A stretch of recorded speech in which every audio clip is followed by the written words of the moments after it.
Welcome to the Spawn Chunks, episode number 340, recorded on Monday, March 10th, 2025. This is a podcast all about Minecraft, available on all of your favorite podcasting platforms, available on Mondays. You can also tune into YouTube for the video version of the show. My name is Joel Duggan, and joining me, as always, is my friend Jonny, but you might know him better as 80s classical music composer Pixel Riffs. Hello, sir.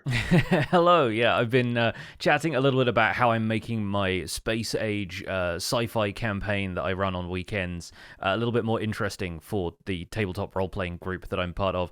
And yes, 80s music being classical music, juicers being completely foreign technology, all that and more is what we've been talking about in the render distance. Joel has also been watching Star Wars Skeleton Crew, and we've just been chatting about what we've been up to in our weekend. So if you want more of that, if you want a little bit more of Joel and I every week, you can sign up to support the podcast over at patreon.com/thespawnchunks. Our patrons get access to the render distance, the extended version of the show that includes a little bit before and after every main Spawn Chunks episode. You can also get access to our monthly Minecraft Hangouts, where you can let us know what you've been up to in Minecraft that month. We also have quarterly Hangouts that give you a bit of behind-the-scenes information about how the podcast is performing across all the different platforms, including the video version on YouTube. So once again, if you're interested in all that, that's patreon.com/thespawnchunks. So what have you been up to in Minecraft this week, my friend? This week, I have taken a bit of a leaf out of your book, and I have started a giant wheat field. I've started to work on a few different plots of crops. It's majority wheat right now, but maybe I'll work in a couple of other bits and pieces. And I want to have a sniffer pasture out there as well. It's what I've been talking about doing for the last few weeks as I clean up the area outside of my spawn base. And that's all underneath the giant floating island ship that I built a while ago. So it's recontextualizing that. That's currently like floating above this valley that I've been landscaping, flattening out the area, and adding in walled areas of, right now, just kind of parallel lines of wheat. But I will probably end up doing more with, different orientations of fields and carrots and potatoes and beets and that kind of thing. That's replacing the wheat farm that I flooded last week, and eventually I'll be moving the carrots, potatoes, and beets that I have just kind of in their original kind of starter farm orientation next to where the cow pen is and stuff, because that's where the river is going to be flowing down from the mountainside, from the waterfalls that I set up recently. So yeah, right now I'm just working on separating out this large area and landscaping it so it's not quite so steep. It's difficult because it's in a valley already, so the sides will have to slope up eventually, but I'm getting there with it. I like the idea that the ship floating overhead is not meant to be a static feature of the landscape. You're meant to get the idea that it's like passing through. So perhaps it'll be stopping above the wheat field, whether to raid it for supplies or to just take on supplies from the farmers who till the field. And so I want to have like maybe a rope ladder coming down from the ship, maybe trapdoors with ladders attached or something like that. And then the wheat fields are going to stretch underneath it as though the ship is not normally there and the wheat normally has access to the sun and can grow. But in the meantime, the challenge is to make sure that the crops growing in that area have enough light, because right now it's just torch spammed, but I probably want to do a bit more subtle lighting just to make sure it doesn't seem like the ship is constantly there and the farmers have to like hold a lantern up to make their way in the darkness underneath the ship. But yeah, I'm planning to put the sniffers there eventually. I'm kind of hoping that the new gameplay drop arrives fairly soon as well, because this, like what you've been doing on your farms, would be a great place to have some of those wildflowers and leaf litter and stuff popping up where space allows. But yeah, that's the current project in Survival Guide right now, which is taking a fair bit of time just because of the amount of space I'm working in, but I'm having a lot of fun with it.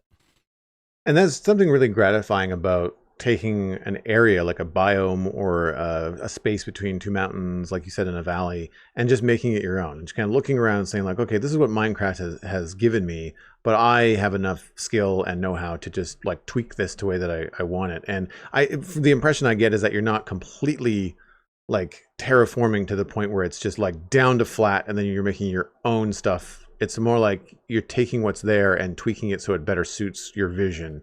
So the valley is where the valley is. You're not making a brand new valley or a new mountain. You're just kind of like tweaking the existing terrain.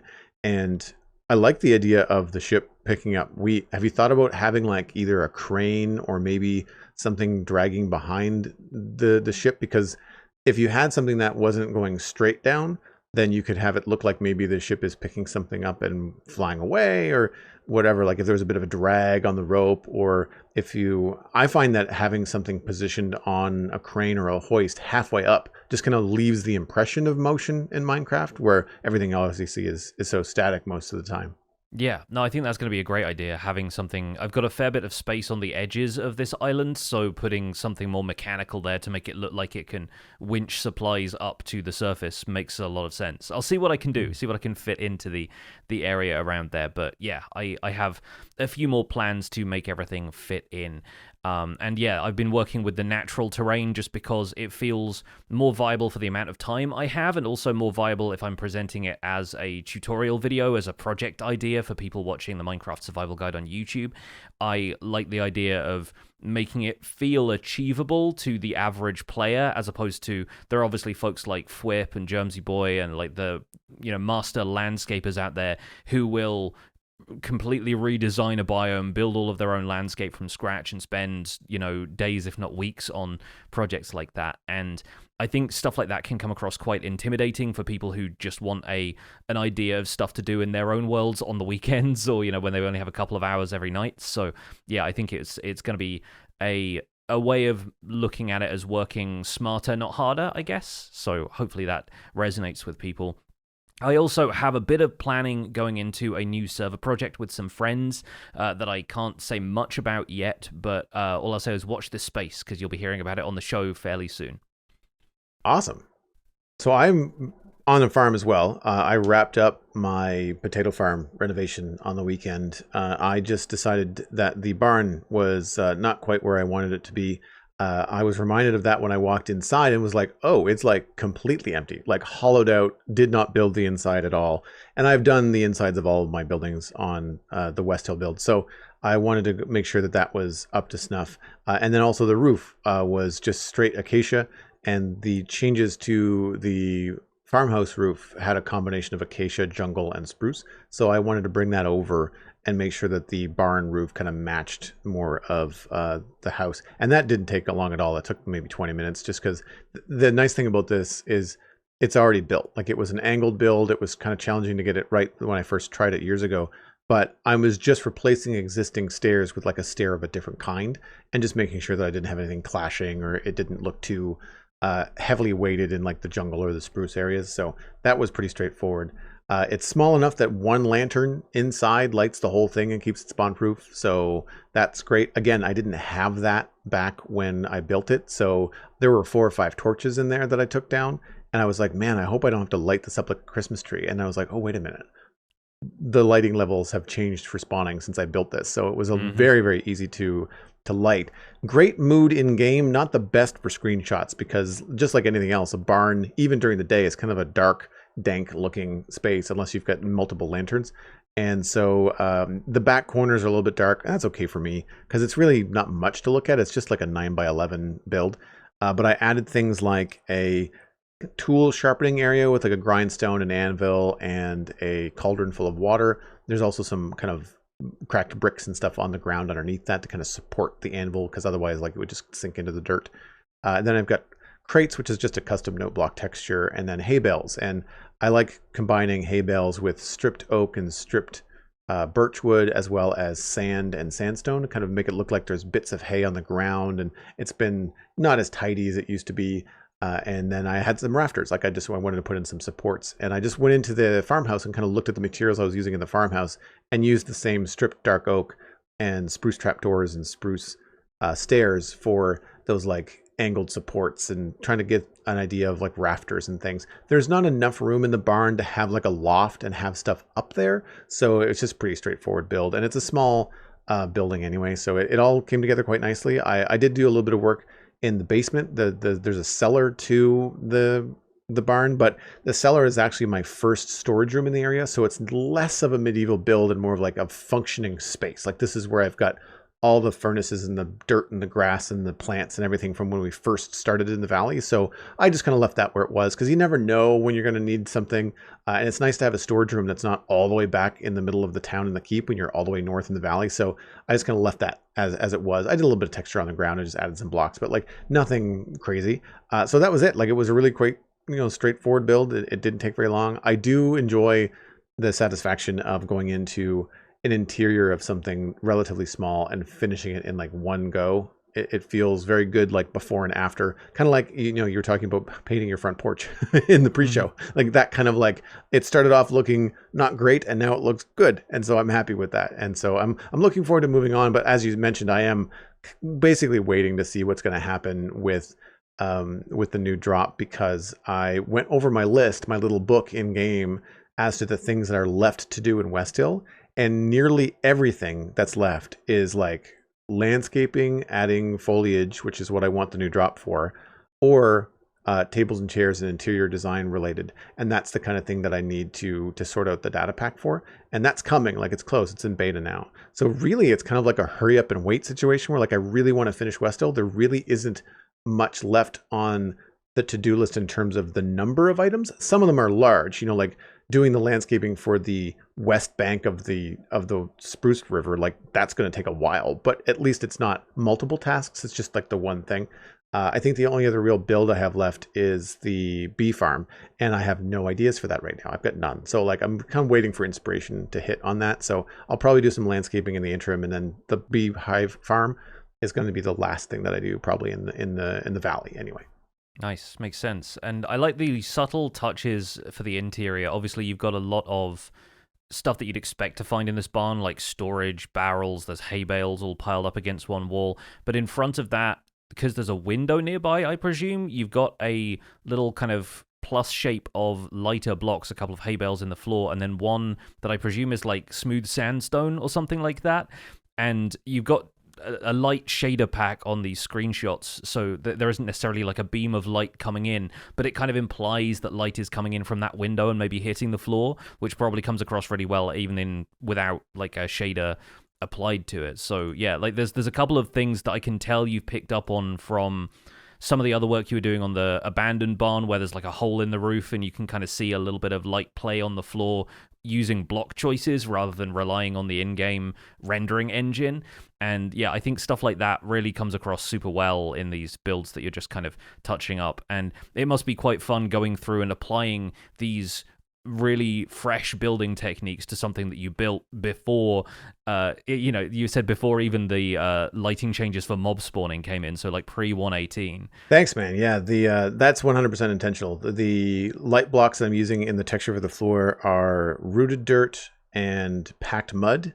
The main texture for the floor is coarse dirt. So both of those blocks are lighter than coarse dirt, and I was putting them closer to the windows on purpose and closer to the main door as well.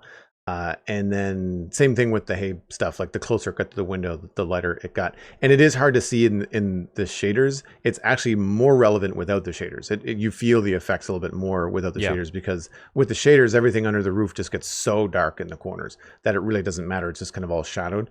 But it really does help. And I try to do both. Like I like to take screenshots with shaders because I feel like it's a much more immersive representation of what I have in my imagination when it comes to West Hill. But I do try to texture and work with everything with vanilla rendering without shaders, because that's how I play the game most of the time. Depending on which area I'm in and how much heavy lifting my computer is doing, I find that the shaders drop my frame rates to around 30 when I'm streaming. Yeah. So I try to keep it. If I could play at 60 with them, I would, because I do like it a lot. But at the moment, it does keep me vanilla focused. And so the texture choices I'm making are not influenced by the fact that I've got shaders going. Yeah, for sure. It's a fun technique. It's something that, again, I'm trying to get better at the shading stuff here and there. I think it's really useful as a builder to, once you've gotten used to the material palette of the game and once you understand what blocks are out there, to have the idea of like, well, maybe I can imply a little bit of light here.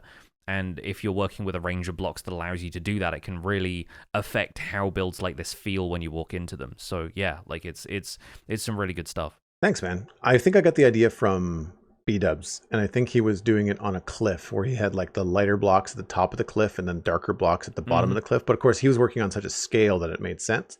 And I was just like, I wonder if I could apply that to like windows or holes or caves or things like that on a smaller scale. It's more challenging on a smaller scale, but depending on the block textures, especially if the block textures are lighter than a neighbor, but they don't give you that hard line. Like if there's something like a diorite would look terrible in this situation, not because of the texture so much, but it would be so high contrast compared to the coarse dirt that you wouldn't want to go that light. You'd want to try to keep it like close to the original tone and kind of just gradually build up from there. But it's a lot of fun to play with anyway. Moving on to the news this week, we have a new snapshot, Minecraft Java Edition Snapshot 25W10A. To quote the article, we've got some more under-the-hood updates, including a TNT Explodes game rule previously found in Bedrock Edition, new features in SNBT syntax, and allowing all entities to store custom data. We also have some more bug fixes coming your way. Changes in 25W10A. Under technical changes, the data pack version is now 70 and the resource pack version is now 54.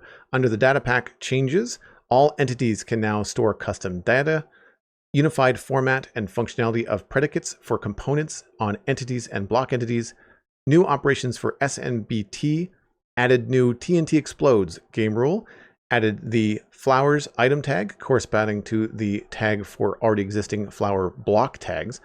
The TNT Explodes game rule, when false, TNT will not explode and cannot be primed. The default value is set to true. For the resource pack changes, global uniforms may now be defined as any shader, and the game will adapt to fill it. The type of the uniform must match what would normally be, or it will be undefined behavior. Some fixed bugs of note in 25W10A. Reduced armor glint applies to tridents. Temperate cows have strange mapping/harsh borders because of the leg texture becoming mirrored. Baby cows' heads are incorrectly positioned. Cactus flowers cannot be held by Enderman. Shears no longer consume durability when used on Instamine blocks. Not all ambient sounds have been moved to the ambient/environment category, and slimes freeze the game. There's also several other bug fixes related to game freezing and or game crashing. The Minecraft.net article goes into detail regarding the changes to entity data, entity predicates, block predicates, and SNBT format, which would be a little bit too clunky to read here on the podcast, but we have a link to the article in our show notes at thespawnchunks.com.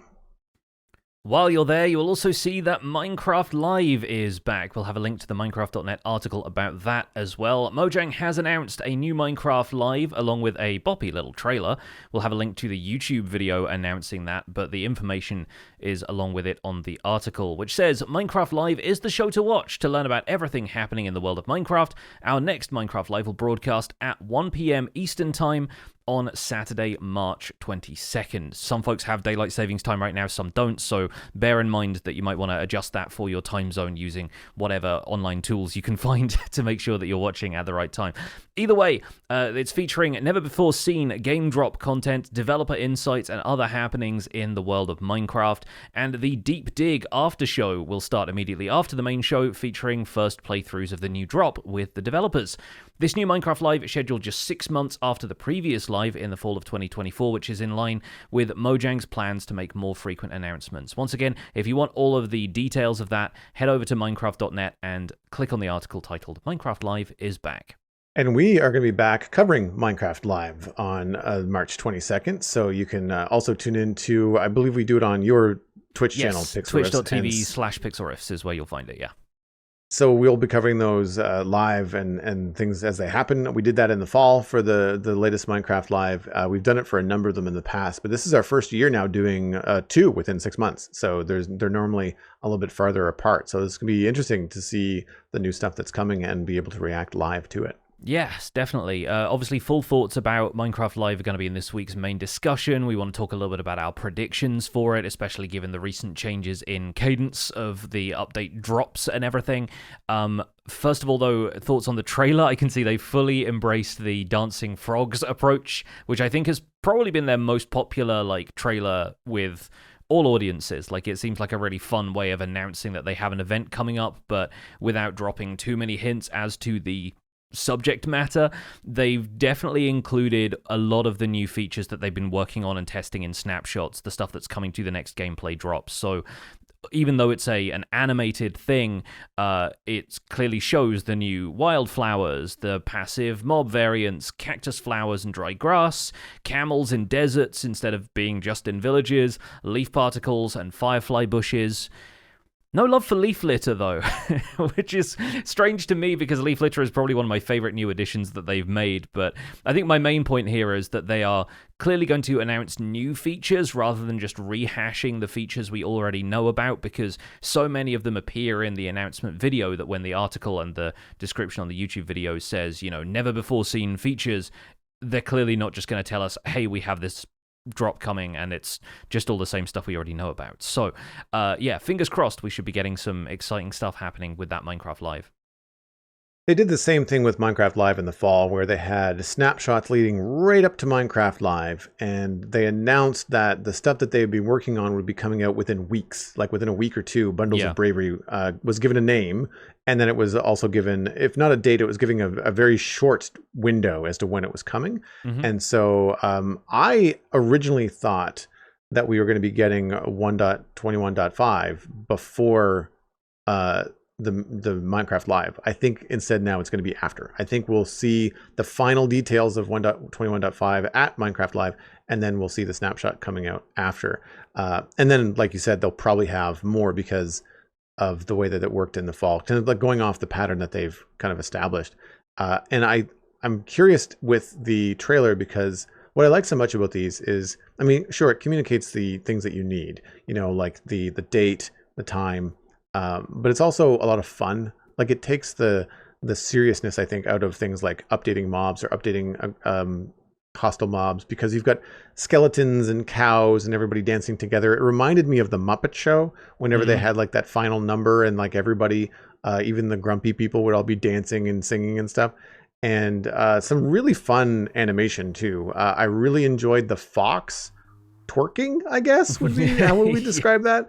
The Enderman flossing at the end was really funny. And the cows were kind of doing like a two-step up and down stairs, and all of the skeletons were doing like Thriller-esque Michael Jackson kind of moves back and forth.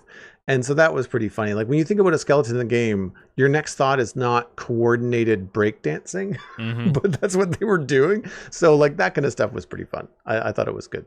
The armadillos falling down the stairs like a slinky, and it's pretty fun. They're clearly having fun with those, and I think it's a great way of getting people mildly excited, I suppose. It's not getting people's hopes up with like, oh, exciting new things. I did see a lot of people speculating that the Enderman flossing meant there was some kind of like Minecraft Fortnite collab coming up at some stage, which if they haven't done already, I'm kind of surprised, but I don't really keep track of Fortnite news the way I do with Minecraft stuff.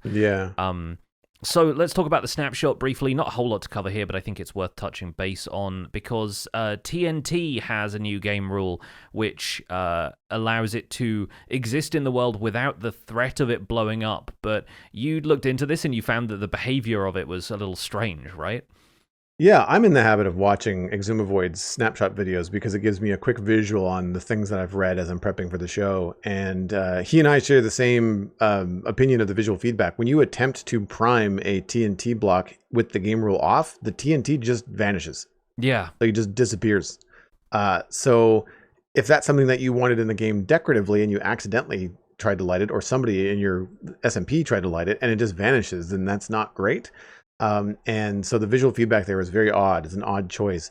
I think it would be better if it was both visually and given an audio cue of like maybe like a fuse fizzling, like when you squish a fuse or you squelch it with water, just sort of a little zip to kind of say like you tried to light it but it didn't work.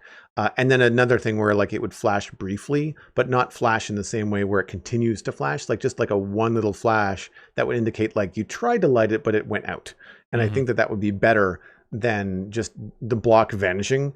It's a very odd feedback from the game. I don't think I've ever seen anything like that in terms of, like even when fire spread is turned off, you can still light something on fire. It just won't go anywhere. Yeah. Right. So if that was the case where if you turn fire spread off and you tried to light something on fire and there was nothing. There was no sound, no visual, nothing. Then you as a player were just like, well, what's going on? Mm-hmm. If you didn't remember that you turned it off, there's no feedback for you. And I think that it is important to have both visual and audio feedback for things like that in the game. Yeah, I would agree. I went to the Azuma video just because you flagged it, and I thought initially he was trying to light it with flint and steel, and it came up with a very clear on-screen message saying, like, you know, TNT cannot be primed or whatever it says. And then the fire naturally consumed the block, and I thought that was just because, okay, TNT, like wood planks or whatever would be, is flammable and the block will be destroyed if there is enough fire nearby, which seemed logical enough. But then he started placing redstone components to prime the TNT, and a button next to it just made the TNT disappear, and it wouldn't be placed next to redstone blocks because it would immediately vanish. And yeah, I thought that seems so strange. It really feels like, you know, just having the TNT behave like an inert block would be easier than whatever it's doing now. I think the existing behavior is strange, perhaps because TNT, when you light it, becomes an entity rather than a block, right? Because it has like a little bit of momentum in a certain direction. It's affected by gravity. At that point, it kind of becomes a falling block entity. But there's other stuff about primed TNT, and the fuse time can be different depending on how it's lit and all that kind of stuff. So I think there are unique properties to TNT that maybe it's been more difficult to code around, and this feels like a compromise in a weird direction. It feels like, okay, well, we're going to keep the behavior that it becomes an entity and then just kill the entity immediately. And that doesn't feel like what players would want. I would assume, like, while the point is clearly to avoid griefing, a secondary consideration of adding in a game rule like this would be to allow people to build with TNT next to redstone blocks or something like that. Allow people the option to build with it more. And it doesn't really seem like that's been the consideration that they've taken here, which is really unexpected. But maybe that's something they're taking feedback on, and maybe it'll be ironed out by the next snapshot. Because I think even Azuma said, like, I wouldn't be surprised if they change this, if not revert it entirely, then at least get the intuitive behavior that players are expecting out of that. Yeah. It sounds like data packs are getting some meaty tools that are above my pay grade. I don't fully understand the possibilities here, but it feels like having entities and component data available is going to be fantastic for modders, for data pack authors, for map makers. I think there's probably a lot of possibilities that are available now, at least from the sounds of it. And beyond that, it just feels like there's a lot of T's, a lot of technical T's being crossed on the snapshot. So I feel like, despite the fact that we might get a fix, like you said, to TNT this week, I'm expecting a release candidate soon. I would expect that's probably going to happen either before Minecraft Live or just after. Yeah, like my guess would be another snapshot this week, pre-releases the week after that, leading up to Minecraft Live, and then release candidates sometime around there. But I don't know what they have planned, but I agree with you. I think it seems like a fairly reasonable assumption that the update is going to be named at Minecraft Live, and then, yeah, the gameplay drop happens very shortly after that. So that seems pretty reasonable to me. In the fall, with Bundles of Bravery, we had snapshots leading up to Bundles of Bravery that were dealing with other things, but then the bundles were kind of tossed in during Minecraft Live at the last minute. I don't see anything in this snapshot in 1.21.5 where there's anything last minute that we could guess that might be brought in. Like, they messed around a little bit with villager trades. They messed around a little bit with minecarts in experimental features, but nothing to the point where, like, the bundle felt like it was really close to finished, and so it made sense for it to go into Bundles of Bravery. But I don't see anything here that's kind of saying, like, oh, there's going to be like one more thing that we don't know about in 1.21.5. I don't see it. No, I don't think so. I think if anything, if they had a feature like that knocking around in the background in experimental features, then it might make it into its own update, because the bundle's Bravery drop was really just the bundle and hardcore mode for Bedrock Edition. There weren't too many other features in that. It was like it was coming on the heels of Armored Paws, which added a bunch of stuff. And then it felt like it was an individual small update before they moved on to the next big deal, which was the Garden Awakens. So yeah, I'm expecting there to be, like, if there are any small things, like if they do something with the redstone changes that they made, or if they do something with the minecart stuff that they've been experimenting with right now, I imagine that stuff could be its own minor update in the meantime, but it really depends what they have coming up at Minecraft Live, if any of that stuff gets folded into a new idea for a gameplay drop or even a major update. Moving on to email, if you'd like to send a message to the show, you can send that to spawnchunkmail@gmail.com. Please keep your emails short and to the point. It really does help us include them in the episode. And if you happen to be a patron, make sure you indicate what level you are in the subject line. It helps us flag those and pay special attention to the folks that are writing in. Yes, this one comes in from Wake Gilliams, and the subject is If a Tree Falls in the Woods. Hi Pix and Joel. With the recent Snapshot implementing fallen trees in most 1x1 tree forests, it got me thinking of some missed potential. I love the fact that they are making the overworld more realistic, as many forests include felled trees due to weather or age, and the fact that fungi grow on them really brings it home. However, with the past updates adding more varied terrain, even giant crevices in the surface, wouldn't it be neat if they coded in fallen trees to bridge gaps over trenches? The adventurer in me has always felt the daring nature to traverse a large log over a 60-foot drop. With that said, I really think they should add some sporadic 4x4 trees down as well. Even the giant redwood trees fall in real life, and I can guarantee they make quite the thud when they hit the ground. Add some ambient sounds of tree cracking and leaf particles as it falls. Let me know your thoughts. Cheers. Wake Gilliams was crushed by a giant spruce tree because he couldn't hear it falling. So I know we had a longer conversation about fallen trees. I think it was last week on the show with the addition of them in the snapshot. So what do you think about having the big old trees falling in Minecraft? Yeah, the 2x2 trees, even though it called it 4x4 trees, I make that mistake as well. Like the 4 sapling trees are often, they're so tall is the main thing. Like you think about how tall a spruce tree grows, you can get like 2 stacks of wood out of some of them. So they are genuinely huge. And probably like 20 blocks at least. You'd need to probably end up coding them as a structure in a similar way to how jungle temples and things like that work, where if you find a jungle tree that's been felled like that, it's going to occupy a large amount of the forest floor. I think great for the diversity of a biome like that, but then it needs to be, considered how long has the tree been there? Has the rest of the foliage grown around it? Is it like a giant clearing where nothing else can grow because of the pressure of this tree falling? Is it recent? Is it not?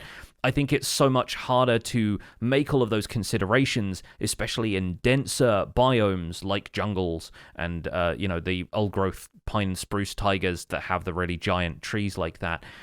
Like, it's so much more room that they have to take up compared to just 4 blocks worth of an oak tree that can very easily generate in a smaller forest area. So I think to make sure they had enough space would be one thing. Even then, the way terrain generates to support structures, like you think about the way if you find a village spawning on a hill, sometimes it has those like outcroppings, those kind of blobs of terrain that get added to the side of a hill to make sure that a house can go there. Or like a jungle temple, often if it's on a hill, will spawn with a platform of dirt underneath it, which means you can't really get to it without doing a little parkour up there. I imagine if you had a fallen tree generating like a structure, it would have to generate terrain below it in the same way, and that could look very artificial instead of it's sort of the opposite of what you want really when a feature like that should feel natural. They've apparently done some really interesting code with the fallen trees in Java Edition, at least. I'm not sure if this is also in Bedrock Edition, but they will adapt to the slope of terrain. Like they will, if it's like a 4-block long or 5-block long fallen log, it will go down a couple of blocks with a slope in the terrain, so it doesn't look entirely like it's sticking out at an angle. But I do wonder how many circumstances in which there is too much terrain for it to do that reasonably, and it looks less and less like a proper fallen tree if you end up with those zigzags in it, which would be much more apparent if it was a larger structure. So yeah, I think the larger trees feel like they are potentially outside of consideration for that just because of the scale that you're working on. Yeah, I agree. The scale is a problem for me too. It makes sense in theory, but in practice, given how dense jungle and old growth taiga biomes are, it would look really strange to see, like you said, like a 2x2 by 20 or 30 log swathing a cut through the biome, because you don't want the fallen tree to like have those weird lines in other trees. Like you'd have to not have a tree spawn wherever any part of this fallen tree would touch an existing tree. So you'd be removing not just the one tree that's vertical, but potentially several neighbors that would look odd. I guess the order of operations would have to come in. Like you'd have to put the fallen tree in before you put the other trees. Like it would be very difficult, I think, without knowing the technical side of it, to make it look dense properly. Because when a tree falls in a dense forest in real life, it can go any number of 360 degrees. In Minecraft, you've got 4 directions that it can go, right? Mm-hmm. North, south, east, and west. That's it. You can't kind of have it fall between existing trees. And in the regular forests, because the trees are only 4 or 5 blocks tall, the logs can be a little bit longer, but they're generally less dense. It's a lot easier to fit a fallen tree in any of the existing forest biomes and not have it interfere with other trees. And it looks more realistic. Whereas here, I think it would just be too much. And Wake Gilliam's also mentioned the idea of wanting this 2x2 fallen log across like a ravine or a natural crevice in the world. Well, that would suggest that you would need the same Y level on both sides for a considerable distance. And ever since Caves and Cliffs, you don't see that very often. Mm-hmm. Usually one side or the other, because of how the fissures or ravines are made now, they're very seldom like these flat, plains biomes with a complete crevice in the middle. I remember this because when I first started playing Minecraft, I fell into one repeatedly because it was just always in the way. And there was no indication on the other side that there was a hole there. It was just because the terrain was completely flat. You could easily just like walk straight into it without seeing it. And I think that that's something that would hinder this, because then you get like a 2x2 tree that's fallen across a ravine that has to go up by 3 or 4 blocks. And like, you're going to see the ends of the logs. Like it's just not going to look very good. And it's not going to look believable, because at that scale, it's just going to look really chunky. It's going to look like stairs instead of a fallen tree, right?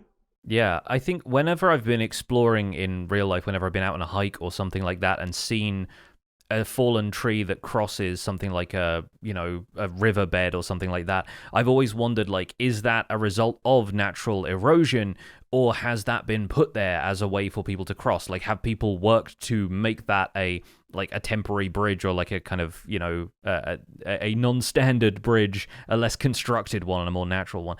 And I think there is sort of precedent for this being a player-led action, I think. Mm-hmm. I often point this out when it comes to ideas for natural world generation, that these are things that players are given the power to do in-game themselves, and the more we, I think, request or like expect Mojang to do stuff like this, the more we lead them away from the notion that they're just adding tools for us to use. And, you sort of want them to create a ideal looking world around you so that you have to do less work, but then doing the work of making the world around you pretty or functional or some combination of the two is also part of what Minecraft is about as a player. So it's difficult to draw the line there, but I think if your imagination leads you that way, build a log over a ravine, and then you could even forget about it, and then next time you come across that ravine, you think, oh, somebody's put a log here, a log has fallen down here, and like it can feel like it's part of the natural world, even when you've put the effort into shaping it that way. I think you have some really great points about the ravine trees in general. Like, if they were expected to generate naturally, I'm not sure how easy it'd be to get right. We'd probably end up with a lot of hovering trees as the game sort of struggled to figure out the span of the ravine that it had to cross. And that makes sense considering that Minecraft blocks often defy gravity, but you've also got to consider that's an argument for them not having fallen in the first place, right? I think even the concept of a fallen tree in Minecraft is a little strange when you consider the way Minecraft's physics work once the player gets a hold of them. And so, yeah, I'm kind of curious if it would start feeling too artificial, even though they were naturally generated features, if you found a tree sticking out over the edge of a ravine but not spanning it perfectly. And then if you did, I think you'd have to introduce a lot of different tree shapes that didn't exist in natural trees just to make it work as something that could cross a ravine of that scale. I don't remember seeing this, but I think it would be possible. In the normal one-wide trees that are now fallen logs in some of the new new placements and biomes, if a birch forest had a ravine going through it, I wonder if a fallen birch tree in that biome, if it was close enough to the edge of the ravine and fallen in the right direction, if it would stick out over the edge of the ravine by 1, 2, or 3 blocks. I've seen it in terrain changes, but the terrain changes were only 1 to 4 blocks. And the tree falls as you would expect. Like the stump is a little bit higher, the tree is on the ground, and it might go over a drop of like a block or two. But I've not seen it like over a 20, 30 block drop into a ravine. It would be cool to kind of go halfway and have it like stick out like it would naturally in the world, and not create a bridge, but create a, oh nope, you don't want to go out on the edge of that log. That's a long way down. Don't do that on a hike, and again would stick with the Minecraft physics, because you could walk out on the edge of that log, jump up and down as much as you want, and it's not going to tip over like a teeter-totter. You're just going to be able to stand on it and admire the ravine, I guess. But yeah, I think there's some possibilities there, and I like, like you, I like the idea of like, well, take inspiration from the one wide fallen trees and build your own. People do custom trees all the time, and why not build like a custom log with branches coming off of it and moss hanging off of it and mushrooms on the underside? Like, you could do all kinds of really cool stuff with the tools that you have in game now. Yeah, I'm fairly certain even in our Snapshot chat that we have a channel in the Discord that kind of where people can discuss stuff that's come up in snapshots. When the fallen tree snapshot occurred, people were posting a couple of examples of like either large fallen trees in real life or ways that people have decorated fallen trees in Minecraft, whether they built them themselves out of those larger trees. I think we have even more tools to do that now. I mean, we got fallen leaves, we have leaf litter as a result, but we've also got things like muddy mangrove roots and mangrove roots that could have been unearthed as part of the tree falling over. You have the option to make it feel a bit more realistic.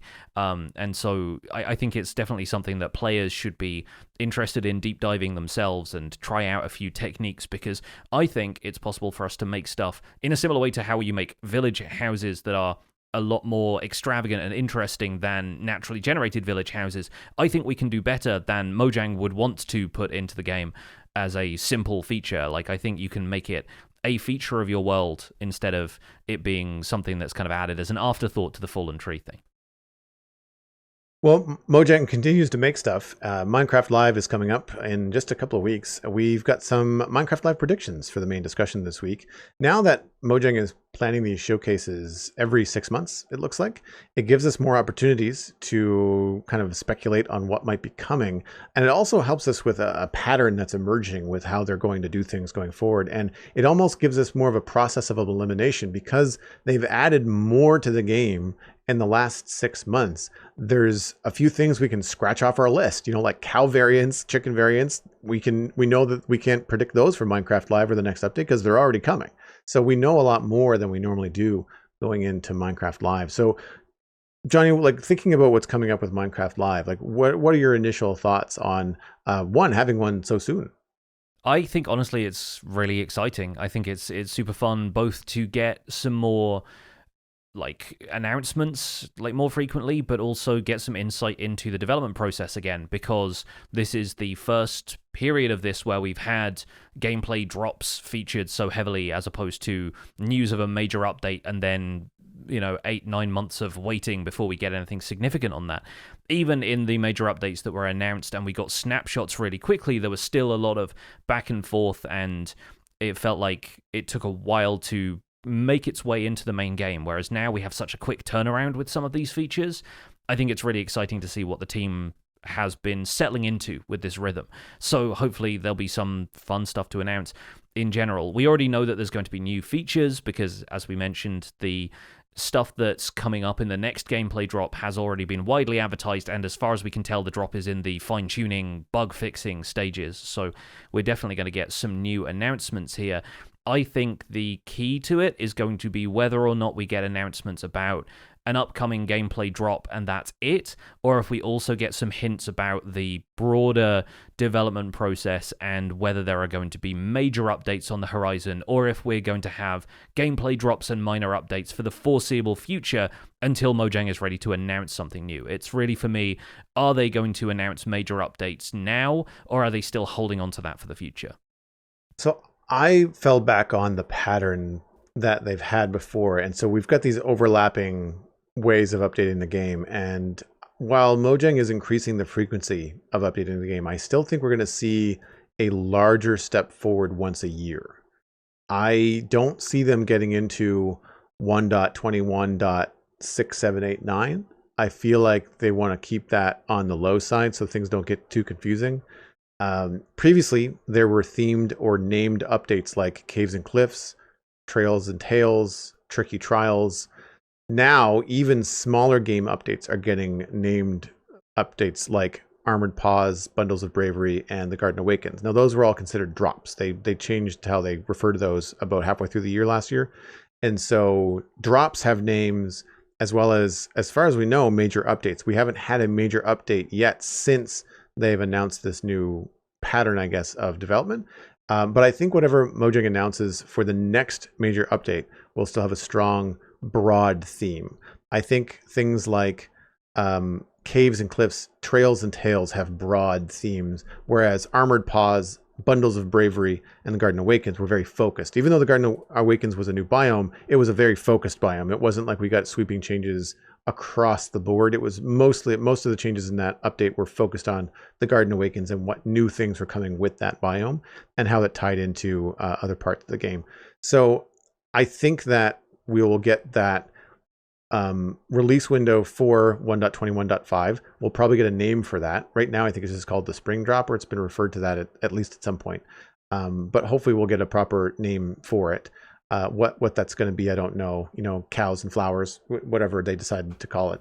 But the next thing, I think they'll announce something along the lines of how they announced The Garden Awakens in the fall, but I think it'll be larger. I think it will not just be something the same scale as The Garden Awakens. I think it'll be a little bit broader and maybe involve more. And I hope that's the case, because at that point, one would assume that we would roll over to 1.22, and then for the rest of the year, you would see .1, .2, .3 for any bug fixes or hot fixes, or .3, .4 for the subsequential drops that are happening in the fall and into the winter next year. Yeah, I think the key to it is having never before seen game drop content in there, and the fact that they've said there's going to be an after show, including developers playing through some of the features that they have in testing right now for the next gameplay drop that we know nothing about. And I think last Minecraft Live, they were talking about The Garden Awakens, and they showcased the creaking there for the first time. They had a bit of a general look at the creaking heart and the mechanics of how the mob spawns, and then they created a minigame around it.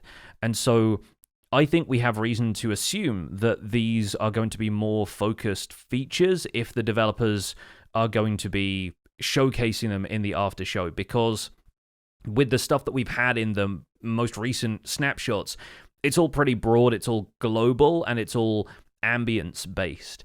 And so an after show in which the developers are running around like looking at blue chickens and picking up wildflowers and listening for the sound effects of sand blowing in deserts is not necessarily going to be that exciting. Whereas I think if they have a new mob to showcase, if they have, maybe new blocks, mechanic stuff that can be incorporated into redstone or, anything like that, I think that's going to feature in a different way to more kind of ambient environmental updates that we've got in the most recent snapshots. So yeah, my guess is that there is some kind of focal feature of the next gameplay drop, and they have said it's game drop content, but then I'm hoping, like you, that there's going to be some sort of understanding at the end of this as to what a major update might look like in future. Yeah, or if they're going to call it something different. Mm-hmm. Like are they going to call it a drop 2? I hope not, because then we're just going to call them major drops and minor drops, right back to big updates and little updates, or minor and major.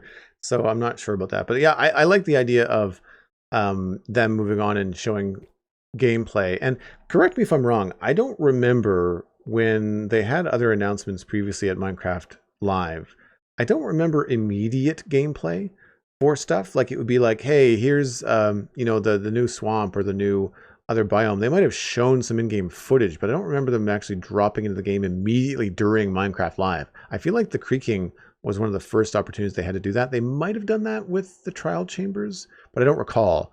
So I feel like these new updates that they're getting to us are farther along by the time they announce them at Minecraft Live, because they can then jump right into the game and showcase stuff, which I think is good. I prefer to see some stuff like that hands-on at least not as a player, but as a viewer, because it takes a lot of the speculation out of it. And then you and I can talk about it on the show, informed as to how it looks like it works or how we've been told it's working.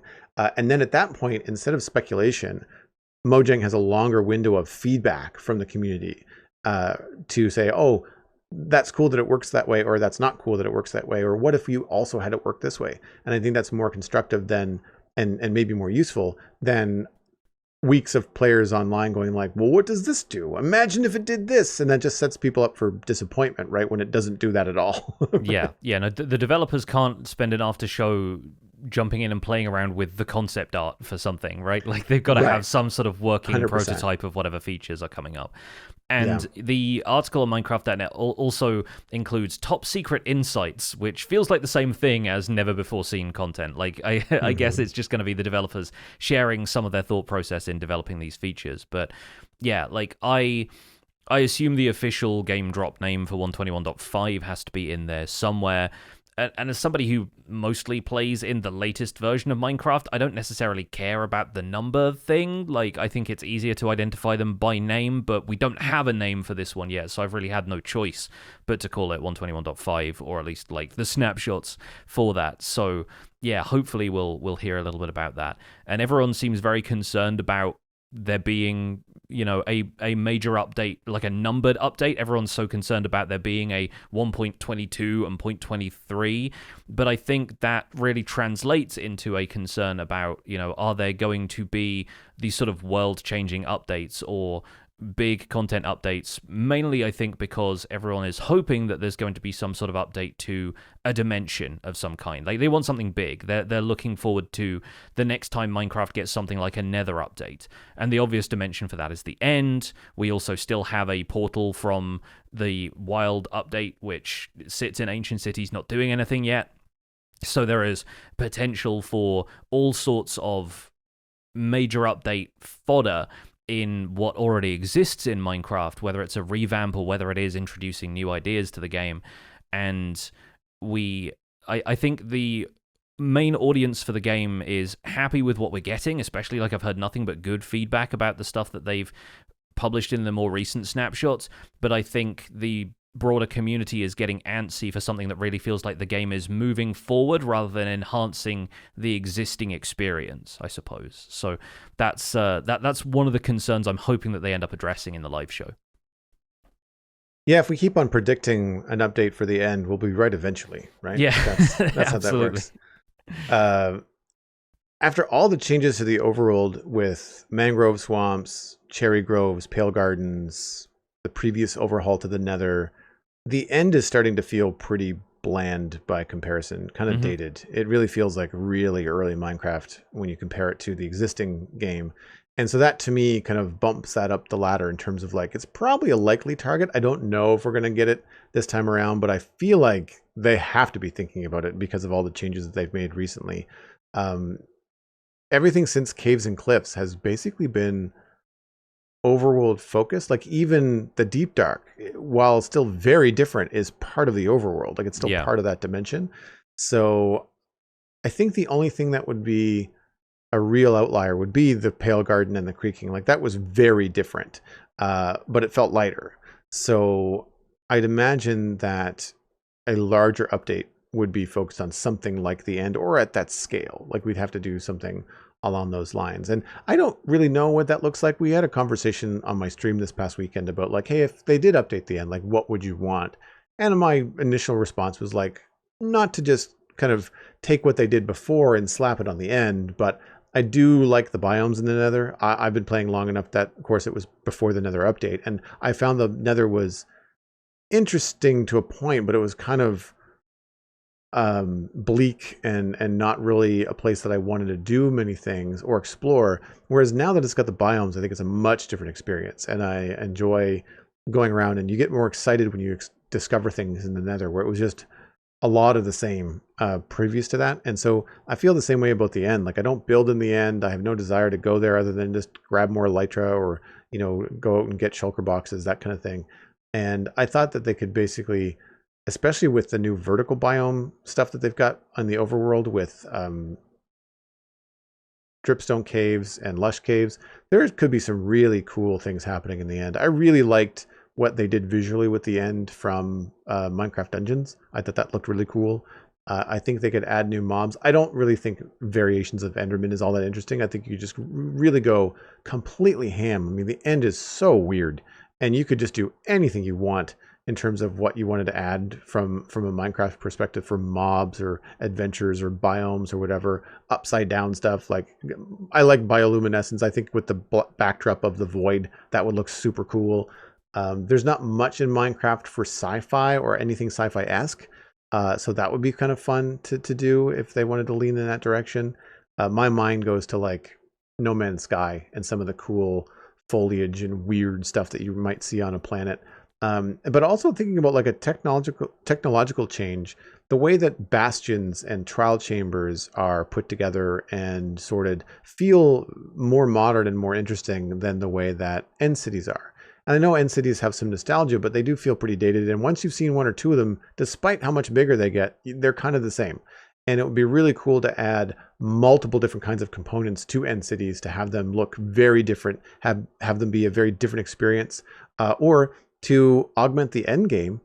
We know we can increase the difficulty of trial chambers. What if you could increase the difficulty of end cities? What if you could make that more of a raid situation, make it harder with greater rewards for the players that want to be in the end game? Because right now, when you go to the end of the game to beat the dragon and fight shulker boxes, I don't know if it feels as hard as trial chambers or dealing with the warden, when you compare them, like new bosses versus the old main boss of the game. It doesn't seem as balanced to me. Yeah.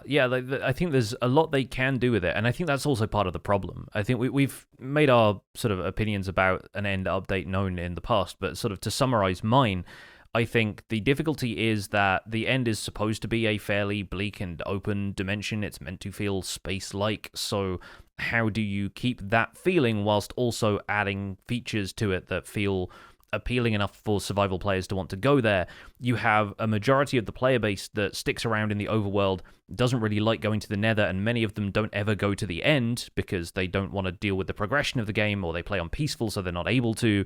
A variety of things keep players from even going to beat the Ender Dragon. The other thing is, when you have such a blank canvas and you have so many options available to you, with a lot of them already having been explored by the community, there may well be ideas that they're simply avoiding because they feel like low-hanging fruit, or ideas that they're avoiding because, there is such a broad range of possibilities that you sort of get choice paralysis and you're not sure which direction is going to appeal to the most players. So it's really difficult to consider an end update, but I would hope that they would, if they have a plan for it, hint at it with this Minecraft Live, even if they don't announce anything formally, because there's clearly such demand for it. Like, that is probably the number one update request or update idea that gets thrown around when discussions about the future of Minecraft are had now. And if I was a more sensationalist clickbait YouTuber, which I'm not, I might point out how central the Enderman is at the end of the Minecraft Live trailer, but I don't actually think that way.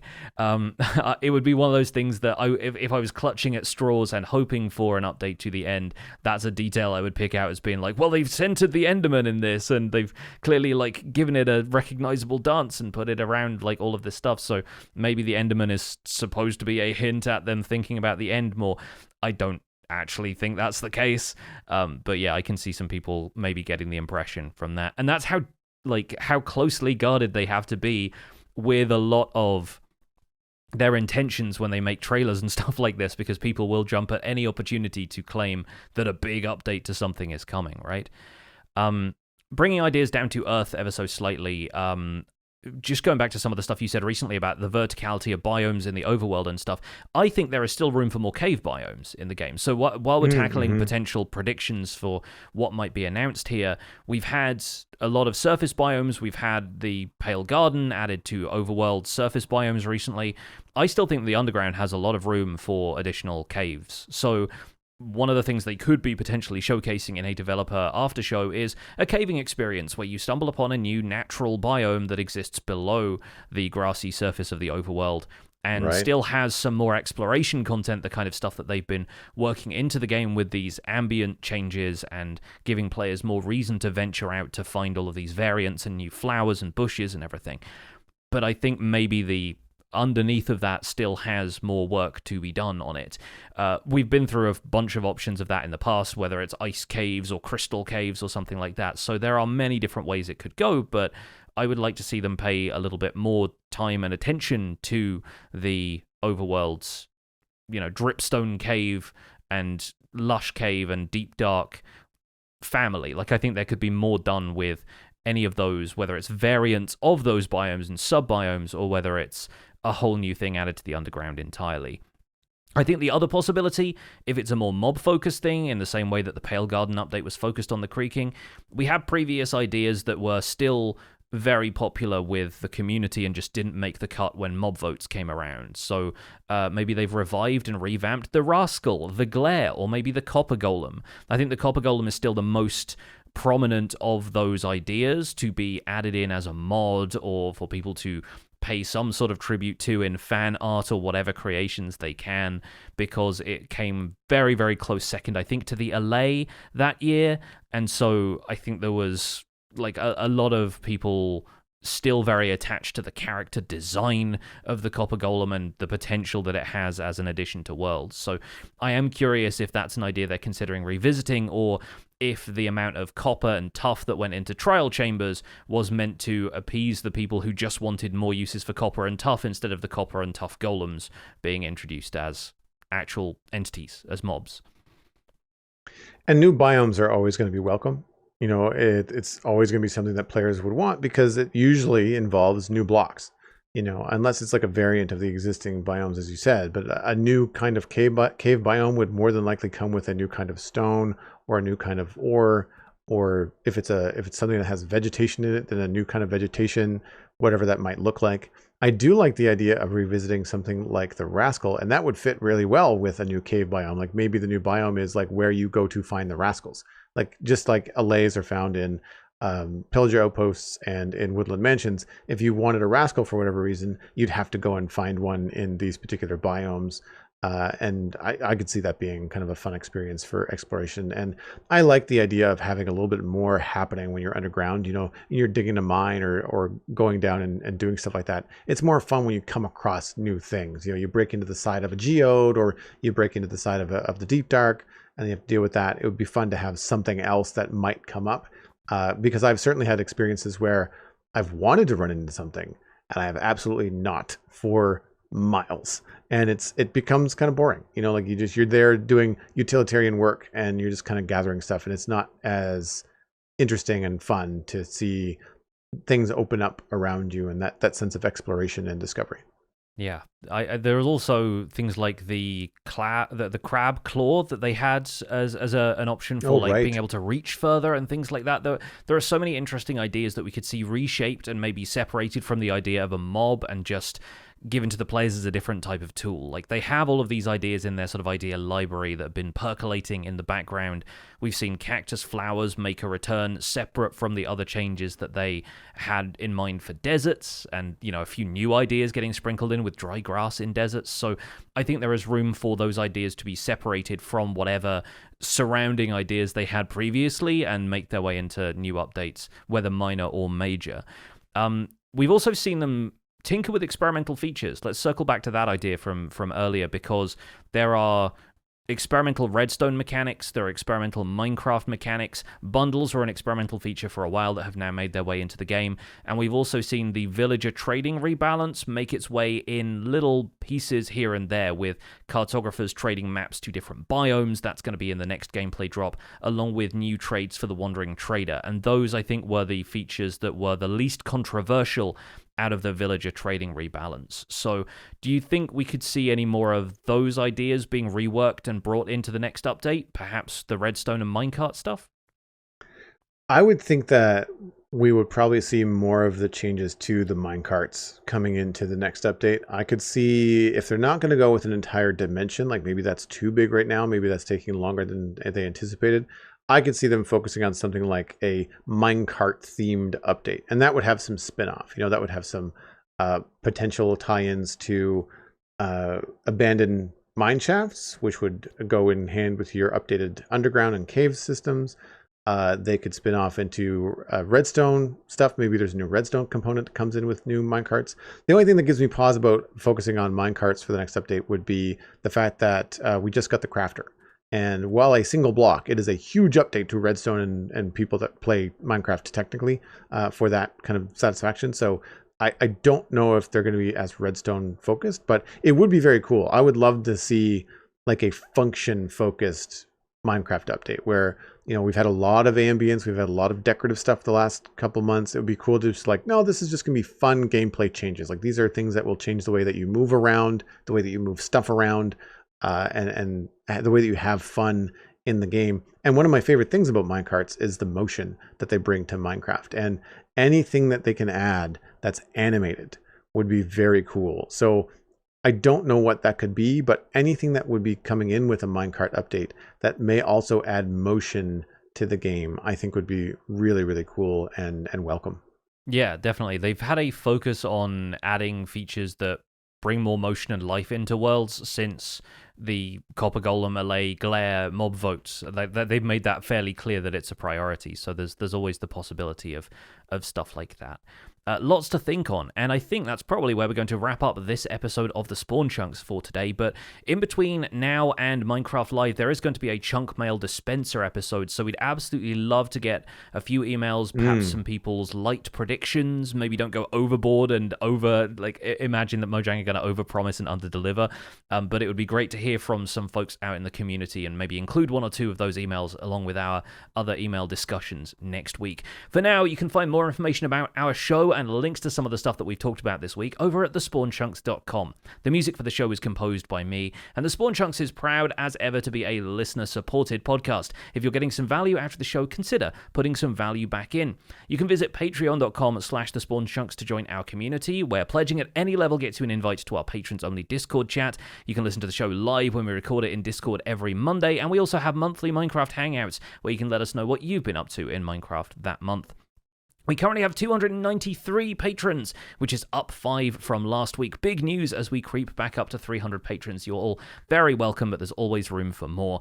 Special thanks go out to our content engineer patrons. That's Hunter555, Jumbo Sale, Mindtrip Media, Party Voyager, and Yitz. Thank you all for your support on this episode. Sharing the podcast with your friends is the easiest way to support the show. Just tell a friend about the Spawn Chunks and where they can go to listen to it. You can find us at the Spawn Chunks on all of your favorite social media outlets. New episodes are available on Mondays on all the major podcasting platforms, and of course a video version goes out on YouTube as well. You can email the show at spawnchunkmail@gmail.com. The RSS feed is linked at thespawnchunks.com, and the patron-only RSS feed is on the Patreon page, and that's where you can listen to the render distance, the extended version of the podcast.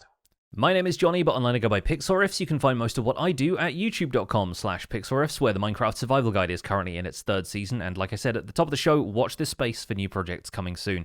I also stream 3 days a week on Twitch, where I do behind-the-scenes work for my YouTube videos, and I play Elden Ring quite a lot as well.